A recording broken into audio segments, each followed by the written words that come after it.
बिहार के एक छोटे से गांव में रहती थी सीता देवी। मिट्टी का घर, टूटी छत, बरसात में टपकता पानी और जिंदगी में बस एक सहारा, उसका बेटा अमन। सीता देवी की शादी बहुत गरीब परिवार में हुई थी। पति शराब पीते थे, काम कम करते थे। घर की जिम्मेदारी लगभग सीता देवी के कंधे पर थी। लेकिन जब अमन पैदा हुआ, उस दिन पहली बार सीता देवी ने खुद को खुश महसूस किया। उसने नवजात बच्चे को सीने से लगाकर कहा, तू ही मेरी जिंदगी है बेटा, तू ही मेरा सहारा है। अमन जब छोटा था, माँ उसे स्कूल छोड़ने नंगे पैर जाती। गर्मी में सड़क जलती, लेकिन सीता देवी कहती, तेरे पैर जलेंगे तो मुझे दर्द होगा। अमन को समझ नहीं आता था, पर आज सोचता है, माँ सच कहती थी। सब कुछ बदल गया जब अमन 8 साल का था। उसके पिता एक दिन घर छोड़कर चले गए। न कोई खबर, न कोई पैसा, न कोई जिम्मेदारी। उस रात सीता देवी पहली बार अमन के सामने रोई। अमन ने छोटे हाथों से मां के आंसू पोंछे और कहा, मां, मैं बड़ा होकर बहुत पैसा कमाऊंगा, आपको कभी रोने नहीं दूंगा। सीता देवी मुस्कुराई, लेकिन अंदर से टूट गई। मां का संघर्ष जो किसी ने नहीं देखा। सुबह 4 बजे उठना, दूसरों के घर बर्तन धोना, खेत में मजदूरी, शाम को सिलाई। कई बार लोग पैसे नहीं देते थे, कई बार अपमान करते थे, लेकिन सीता देवी चुप रहती। क्यों? क्योंकि घर पर अमन था। एक दिन अमन बीमार पड़ गया, तेज बुखार। डॉक्टर ने कहा, अभी इलाज नहीं कराया तो बच्चा बचना मुश्किल है। सीता देवी के पास पैसे नहीं थे। उसने अपनी शादी का मंगलसूत्र बेच दिया। उस दिन उसने भगवान से कहा, मेरी जिंदगी ले लो, बस मेरे बेटे को बचा लो। अमन बच गया, लेकिन उस दिन से सीता देवी अंदर से कमजोर हो गई। अमन बड़ा होने लगा।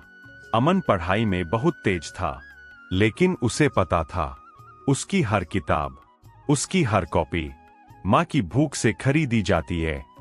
कई रात अमन जागता और माँ को सोते हुए देखता। माँ सोती नहीं थी, बस थक कर आंख बंद कर लेती थी।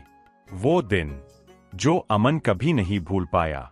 स्कूल में पिकनिक थी, सब बच्चे जा रहे थे। फीस थी 300 रुपए। अमन घर आया और चुप हो गया। माँ समझ गई, पूछा, पिकनिक जाना है ना? अमन बोला, नहीं माँ, मुझे नहीं जाना। रात को सीता देवी पड़ोस में काम करने गई। सुबह 300 रुपए लेकर आई और बोली, जा बेटा, बचपन वापस नहीं आता। अमन उस दिन बस में बैठकर रोता रहा। 12वीं के बाद अमन शहर पढ़ने गया। माँ ने उधार लिया। लोग हंसे, इतनी पढ़ाई करा के क्या कलेक्टर बनाएगी? सीता देवी बोली, हाँ, अगर भगवान ने चाहा तो।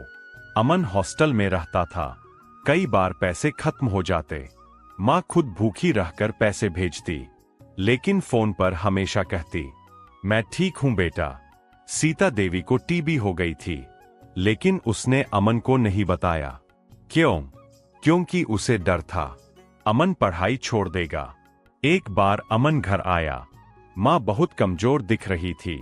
अमन बोला, माँ डॉक्टर चलो। माँ बोली, बस कमजोरी है बेटा।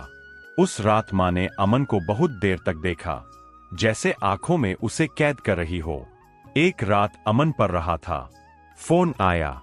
पड़ोसी बोले, जल्दी आ जाओ, माँ की तबीयत बहुत खराब है। अमन पूरी रात बस में रोता रहा। सब खत्म हो चुका था।